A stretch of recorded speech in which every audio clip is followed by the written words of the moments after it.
नमस्कार। India debate में आप सबका स्वागत है। मैं हूं आशुतोष पाठक। आज मैं आपके सामने बहुत ही रोचक बात करने वाला हूं और रोचक बात जुड़ी हुई है बिहार के पूर्व मुख्यमंत्री नीतीश कुमार से। कई बार ये बोलने में भी आप हिचकिचा जाएंगे। हिचकिचा क्या जाएंगे, आप असहज महसूस करेंगे, क्योंकि पिछले 21 वर्षों से लगातार आपको आदत हो गई थी बिहार के मुख्यमंत्री नीतीश कुमार। बच्चे जवान हो गए होंगे, 25 साल के हो गए होंगे, 26 साल के, कईयों की शादी हो गई होगी जन्म के बाद। वो सिर्फ नीतीश कुमार को ही जानते होंगे मुख्यमंत्री के रूप में। इसलिए ये कहना कि बिहार के पूर्व मुख्यमंत्री, तो अटपटा लगता ही है। लेकिन ये सच्चाई है, नीतीश कुमार अब बिहार के पूर्व मुख्यमंत्री हो चुके हैं। नीतीश कुमार दोबारा इंद्रप्रस्थ पहुंच चुके हैं, हस्तिनापुर पहुंच चुके हैं। वर्षों बाद, लगभग 27-28 वर्षों के बाद एक बार दोबारा नीतीश कुमार पहुंच चुके हैं हस्तिनापुर। हस्तिनापुर से तात्पर्य है संसद पहुंच चुके हैं। संसद में नीतीश कुमार होंगे, किस रूप में होंगे नीतीश कुमार? बार बार जब भी आप नीतीश कुमार की चर्चा करेंगे तो नीतीश कुमार के बहुत सारे फैसेट आपके सामने आएंगे। हाल के दिनों के नीतीश कुमार को देख करके आप पुराने नीतीश कुमार को शायद भूल गए होंगे। आप में से बहुत सारे दर्शकों ने नीतीश कुमार का पुराना स्वरूप देखा होगा। लेकिन आज नीतीश कुमार तो होंगे, लेकिन अपने बड़े भाई के बिना होंगे। बड़े भाई अब सदन में नहीं होंगे, और बड़े भाई कोई ऐसा नहीं कि 10 वर्ष बड़े हों, 2-4 साल का फर्क होगा। वो 76-77 के होंगे तो ये 74-75 के होंगे, यही 2-3 साल का फर्क होगा। मैं बात कर रहा हूं लालू यादव की। लालू यादव इस बार नीतीश के साथ सदन में नहीं होंगे, और अगर होते भी नीतीश के साथ तो लोकसभा में नहीं होते। लालू राज्यसभा से बने, ये उनको गवारा नहीं है। लालू तो जनता के साथ, जनता से चुन करके आते हैं, डायरेक्ट पॉलिटिक्स करते हैं, मलखम में उतरते हैं, दम आजमाते हैं और फिर शिकस्त दे करके बाजी अपने नाम करते हैं, फिर सदन पहुंचते हैं। लेकिन नीतीश कुमार इस बार उनके साथ नहीं होंगे, बल्कि ये कहें कि लालू यादव इस बार लोकसभा में उनके साथ ही नहीं होंगे। बिहार का व्यक्ति कोई प्रधानमंत्री तो नहीं बन सका, और बिहार को यह तमन्ना थी कि बिहारी कोई प्रधानमंत्री बने, लेकिन बिहार का व्यक्ति प्रधानमंत्री नहीं बन सका। लेकिन बिहार आंदोलन की भूमि रही, एक से एक नेता उन्होंने दिया, जेपी को याद कीजिए आप, और सबको, बड़े से बड़े नेता को बिहार का रुख करना पड़ा। लेकिन आज मैं नीतीश कुमार की चर्चा क्यों कर रहा हूं, क्यों महत्वपूर्ण है ये, फ्लैशबैक में जाना क्यों जरूरी हो गया है? क्यों? क्योंकि नीतीश कुमार का खड़ाऊ एक ऐसे व्यक्ति के पास है जिसके ऊपर लगातार आरोप लग रहे हैं, और प्रशांत किशोर जी ने तो मोर्चा खोल दिया है। लगातार हत्या के आरोपी हैं। शिल्पी जैन हत्याकांड में भी उनका नाम घसीटा गया। आज खड़ाऊ उनके हाथ में है, बिहार के वर्तमान मुख्यमंत्री सम्राट चौधरी के हाथ में। लेकिन वो दौर याद कीजिए जब नीतीश और लालू में सदन में नोकझोंक होती थी। इंटरेस्टिंग होता था। बड़े भाई छोटे भाई दो अलग अलग पार्टी में चले गए, टकराहट होती थी, दोस्ती भी थी, मुखर विरोध भी होता था। अंदाज क्या था? आज मैं आपको नीतीश और लालू के कुछ नोक झोंक दिखा रहा हूं, जो आप में से ज्यादातर दर्शकों ने देखा होगा। लेकिन मैं दिखा इसलिए रहा हूं, उसके बाद जो मैं चर्चा करने वाला हूं वो बेहद महत्वपूर्ण है। उस दौर में जब टेलीविजन के कैमरे बहुत कम होते थे, सीमित होते थे, कुछ प्रोडक्शन हाउस हुआ करते थे, और एक प्राइवेट निजी चैनल हुआ करता था जिसको जी न्यूज के नाम से आप जानते हैं, और बाकी दूरदर्शन पे लोग प्रोडक्शन हाउस में काम करते थे और दूरदर्शन पे न्यूज कैप्सूल आया करता था। वो दौर था टेलीविजन के जमाने का। उसमें से एक साक्षात्कार का जिक्र करूंगा। साक्षात्कार लेने वाले बाद में बड़े नेता बने, कांग्रेस पार्टी के नेता बने। आजकल उनका टेलीविजन चैनल है, नेटवर्क है, और वही साक्षात्कार ले रहे हैं। मैं उनका जिक्र करूंगा और उस साक्षात्कार का जिक्र क्यों जरूरी है, ये भी मैं बताने की कोशिश करूंगा। लेकिन पहले मैं आपको सुनाता हूं नीतीश कुमार और लालू यादव के बीच में लोकसभा में किस प्रकार के नोकझोंक हो रहे हैं। लालू यादव कह रहे हैं कि आप पढ़ करके आए हैं, वो पढ़ने वाली बात मत बताइए, अपने मन से बताइए। तो नीतीश कुमार कह रहे हैं, भाई ये बिहार नहीं है, आप जहां पर आए हैं यहां सब कुछ लिखत पढ़त में होता है। आपने प्रश्न किया है, उसका उत्तर लिखित में है, तो लिखित बात हम पढ़ने के लिए जाएंगे, लालू जी कह रहे हैं। नीतीश कुमार उनको समझा रहे हैं कि ये बिहार नहीं है, यहां यही चलन है और इस तरीका को सीखिए।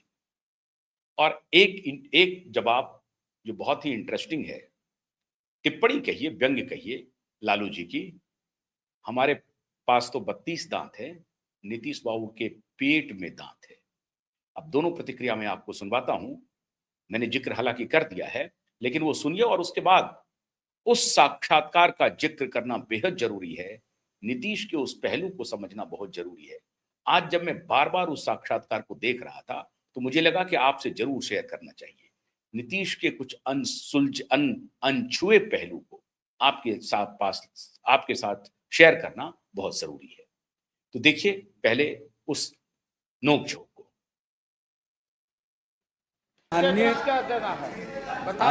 अब आपका प्रश्न सुने तो उत्तर सुनिएगा, अब आपका प्रश्न सुने तो उत्तर नहीं सुनिएगा। माननीय सदस्य ने प्रश्न को सिर्फ पढ़ दिया, लेकिन जो प्रश्न का उत्तर सदन में रखा गया उसको नहीं पढ़ा। इन तमाम प्रश्नों का उत्तर नहीं, आप मौखिक देने में आपको क्या कठिनाई हो रही है? ये यहाँ तरीका है टेबल पर रख देने का। अरे समय पर आके नोटिस ऑफिस देखना चाहिए ना। काम है क्या? ये सुनना काम है हमारा। ये यहाँ का तरीका है, ये यहाँ का तरीका है। ये नोटिस ऑफिस में जा करके देख लेना चाहिए था उत्तर। आप बोलिए। आप बाहर आउटर लॉबी में रखा हुआ है उत्तर, वहां पढ़ लेते। आप प्रश्न पूछने के पहले नहीं तो अगल बगल से पीछे रघुवंश बाबू से उत्तर मांग लेते। आपका लिखा हुआ पढ़े हम, पकड़ाते रहे कि लिखा हुआ है पढ़ लीजिए। तब पढ़वे नहीं कीजिएगा तो सवाल कैसे पूछिएगा? इसलिए माननीय सदस्य ने जो भी सवाल पूछा है, मूल प्रश्न का उत्तर दिया जा चुका है। बोलिए ना, उनको सलाह दिया जाना चाहिए कि उत्तर भी पढ़ लिया करें। और जहां तक सवाल है एक्सीडेंट्स का, उसके बारे में कब कितना एक्सीडेंट हुआ इसकी चर्चा, इसका उत्तर दिया जा चुका है। रही बात बिहार की, तो कुछ तो आपकी कृपा भी होती है। बिहार में बाजे दफा आप बता देते हैं पिछले 2-3 बरस से कि रेल ही टारगेट है, तो उसका भी कुछ योगदान रहता ही होगा। तो उसे एक्सीडेंट कहाँ हुआ? दिल्ली में हम लोग जब आए, राज नारायण जी, जौहर साहब, चौधरी चरण सिंह जी, हम लोग उसी परिवार के लोग हैं महोदय, चाहे मुलायम सिंह जी हो और कोई हो, या नीतीश जी उधर जो चले गए हैं। हमारे मुंह में सीधे 32 दांत है, उनके पेट में नीतीश के दांत है जो वहां चले गए। पेट में दांत, पेट वाला दांत बड़ा खतरनाक होता है। इतना विटी, इतना व्यंग्यात्मक माहौल। अब देखिए लालू यादव पूछ रहे हैं कि आप पढ़ क्यों रहे हैं, तो नीतीश कुमार कह रहे हैं कि आपने जो प्रश्न पूछा है, प्रश्न तो पढ़ करके आपने पूछा। मतलब ये था कि प्रश्न पूछने के लिए भी आपको पढ़ना पड़ रहा है। आप में इतनी क्षमता होनी चाहिए कि प्रश्न पूछ देते। तो आप प्रश्न पूछने के लिए भी पढ़ रहे हैं, लिख करके लाए हैं, आप वो पढ़ रहे हैं, या जो उत्तर दिया गया है उसी उत्तर में जो प्रश्न की चर्चा है, पहले उस प्रश्न को आप पढ़ रहे हैं, तो उत्तर भी लिखा हुआ है उसको भी पढ़ लेते, ये कह रहे हैं। मतलब इनका वाण था कि आप प्रश्न तो पढ़ लिए, उत्तर नहीं पढ़े। उत्तर पढ़ लिए होते तो हमसे उत्तर मांगने की आवश्यकता ही नहीं होती, उत्तर ऑलरेडी दिया जा चुका है। तो आप देखिए कि प्रेजेंस ऑफ माइंड क्या है। प्रत्युत्पन्न मति देखिए, स्मार्टेस्ट पॉलिटिशियन हैं लालू यादव भी और नीतीश कुमार भी, इसमें कोई शक नहीं है। पॉलिटिशियन की मैं बात कर रहा हूं, जो आईक्यू लेवल है उसकी मैं बात कर रहा हूं। अब उन्होंने इसका प्रयोग ठीक तरीके से नहीं किया, वो अलग विषय हो सकता है, लेकिन इंटेलिजेंस में कोई कमी नहीं है। तो लालू यादव कहते हैं कि नहीं आप पढ़ क्यों रहे हैं, आप मन से बोलिए। तो कह रहे हैं कि यहाँ पढ़ाना जाता, यहाँ लिखत पढ़त में बात होती है, यहाँ मन से कुछ नहीं बोला जाता है। आपने जो प्रश्न किया है उस प्रश्न का उत्तर दिया जा चुका है, वो लिखित में आप पढ़ लीजिए।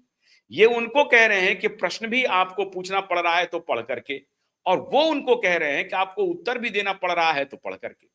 उस पर ये कह रहे हैं कि प्रश्न और उत्तर यहां पर लिखित में आता है, और लिखित क्योंकि रिकॉर्ड है, बोली हुई बात रहे ना रहे, लेकिन जो लिखी हुई बात है वो रिकॉर्ड में रहेगा, इसलिए उसका जिक्र कर रहे हैं कि आउटर लॉबी में भी प्रश्नोत्तर रखा हुआ है, और नोटिस ऑफिस में भी जाकर के देख लिए, वहां भी आपको प्रश्न और उत्तर दोनों मिल जाएंगे।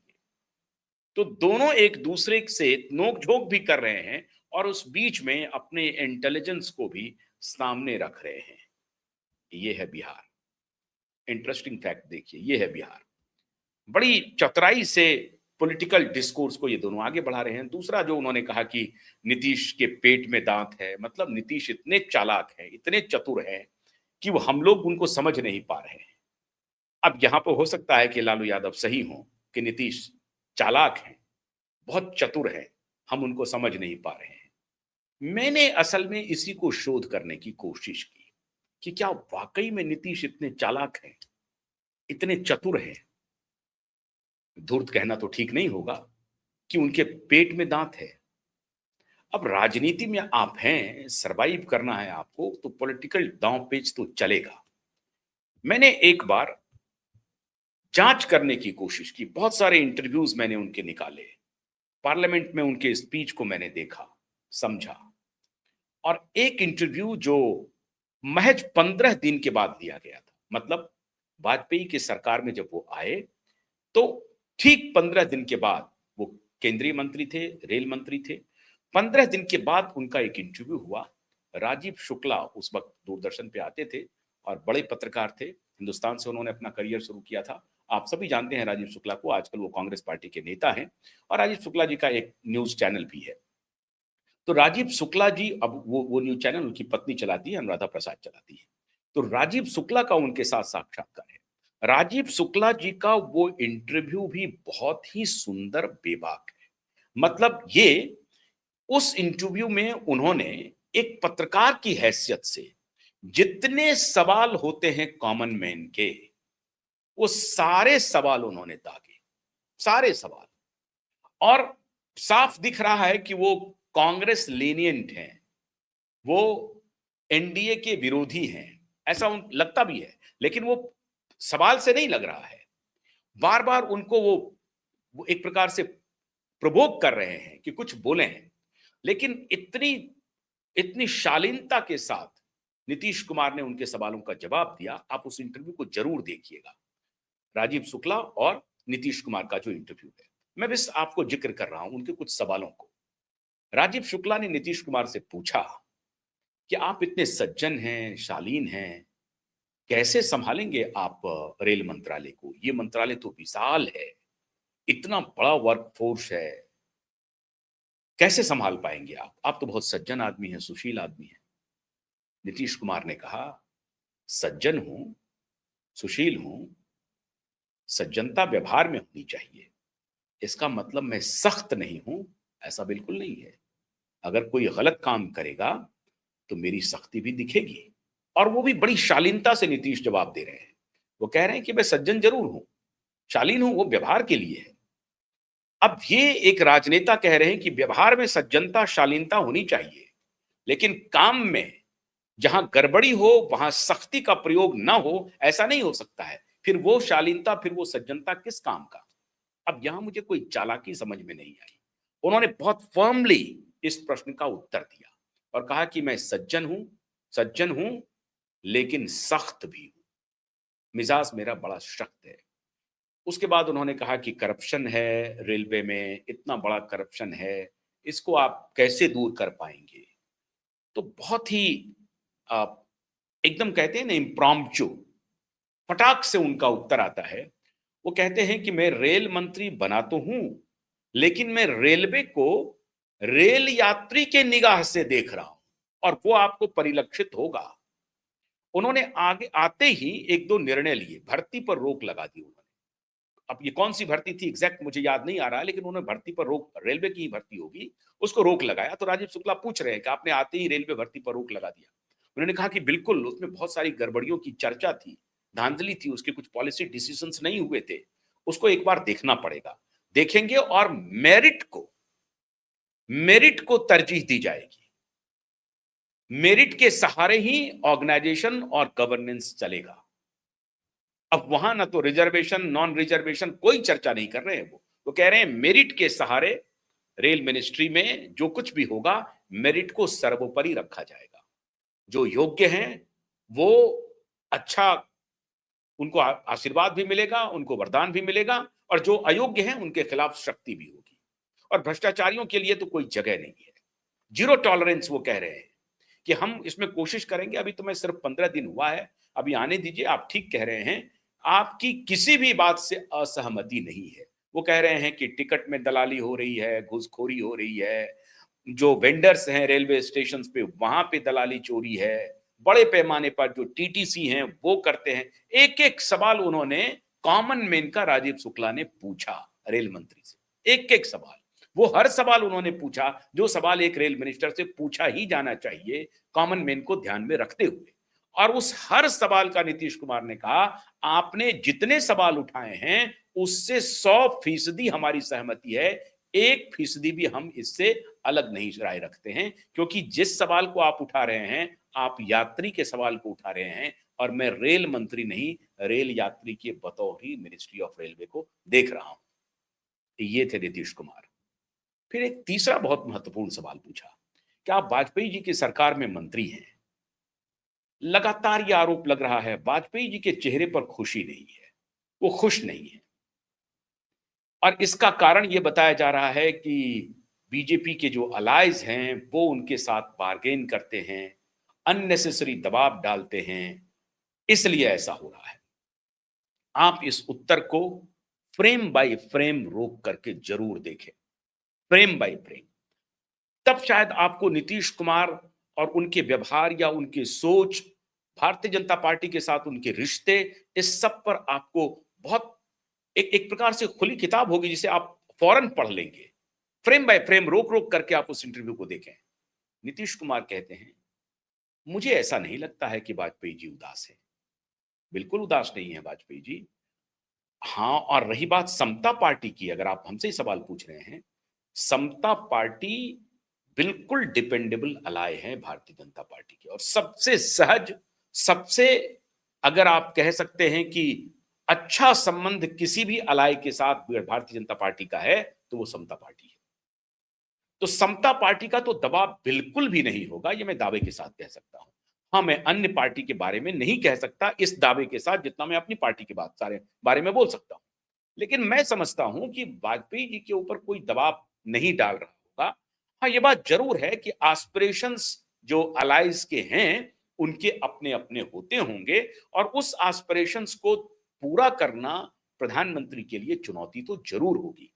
लेकिन मैं एक member of parliament Samata Party का होने के नाते और वाजपेयी की सरकार में मिनिस्टर हूं, ये खुशी की बात है, ये खुशी की बात है। मैं अपने को खुद को एक ऐसा नहीं कहा कि मैं गौरवान्वित मानता हूं, लेकिन मैं खुश हूं कि मैं वाजपेयी जी की कैबिनेट में मिनिस्टर हूं। वाजपेयी जी को वो इतनी इज्जत देते थे नीतीश कुमार, और आज भी देते हैं। वो वाजपेयी जी के बारे में उनके ये ख्याल थे, उन्होंने कहा कि मुझे बहुत, मैं खुश हूं कि मैं वाजपेयी जी की कैबिनेट में मिनिस्टर हूं। फिर तीसरा सवाल आया कि राम मंदिर को लेकर के आपकी क्या राय है। जॉर्ज फर्नांडिस सरकार में शामिल नहीं होना चाहते थे, ये खबर है। अब लेकिन किसने दबाव दिया जॉर्ज फर्नांडिस को कैबिनेट में शामिल होने के लिए? उन्होंने कहा कि जॉर्ज फर्नांडिस को हम सब ने मिलकर के दबाव दिया। वो चाहते थे कि हम सरकार से बाहर रहें, उनके मन की कुछ बात होगी, वो चाहते थे कि हम बाहर से करें, लेकिन ये नहीं था कि हमें बीजेपी से कोई टकराहट है, कोई टकराहट नहीं थी। वो सरकार के बाहर रहना चाहते थे, इसमें कोई शक नहीं है। वो नहीं चाहते थे कैबिनेट में शामिल होना, लेकिन हम लोगों ने कहा कि जब हम लोग भी शामिल हो रहे हैं, आपको भी शामिल होना चाहिए। और फिर बाद में हम लोगों के दबाव पर वो मान गए। बहुत ही सौहृदय और बहुत सहज व्यक्ति हैं, वो मान गए और फिर वो आकर के शामिल भी हुए गवर्नमेंट में। आप मालूम है आपको, रक्षा मंत्री बने वाजपेयी सरकार में, जॉर्ज फर्नांडिस। फिर पांचवा बहुत इंपॉर्टेंट सवाल था राम मंदिर के ऊपर। राम मंदिर के ऊपर उन्होंने कहा कि देखिए, राम मंदिर के ऊपर 1996 का जो स्टेटेड स्टैंड है उस पर हम लोग हैं, और जो कॉमन मिनिमम प्रोग्राम है उस पर हम लोग चल रहे हैं। बहुत सारी बाध्यताएं होती हैं, लेकिन उन्होंने इस सवाल पर बहुत खींचतान नहीं किया, बहुत खींचतान नहीं किया। इससे आपको स्पष्ट हो जाएगा कि नीतीश कुमार कभी भी राम मंदिर बनने के खिलाफ नहीं थे।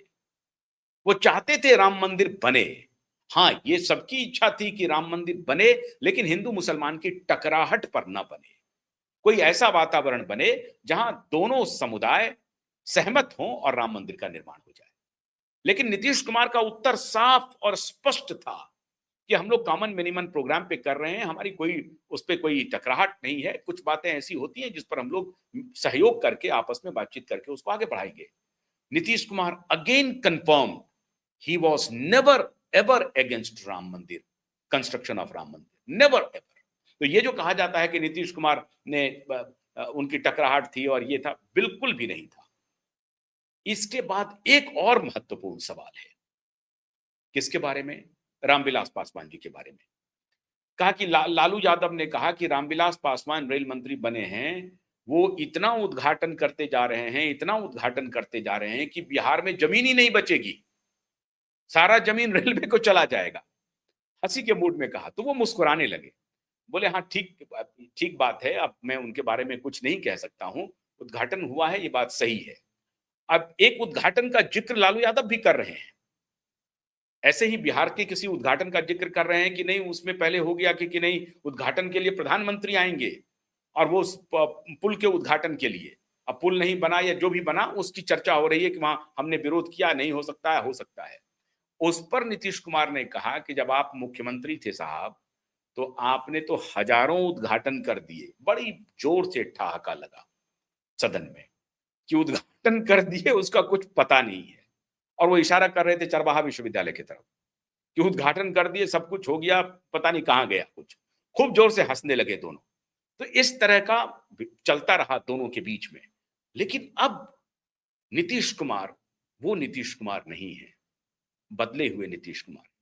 लेकिन जिस नीतीश कुमार के बारे में लालू यादव ने कहा कि पेट में दांत है, जिस नीतीश कुमार के बारे में कहा कि अपॉर्चुनिस्ट हैं, पलटू राम है नीतीश कुमार, और अब जो नीतीश कुमार कह रहे हैं कि अब हम कहीं नहीं जाएंगे, इसको देखने के लिए मैं थोड़ा सा फ्लैशबैक में गया।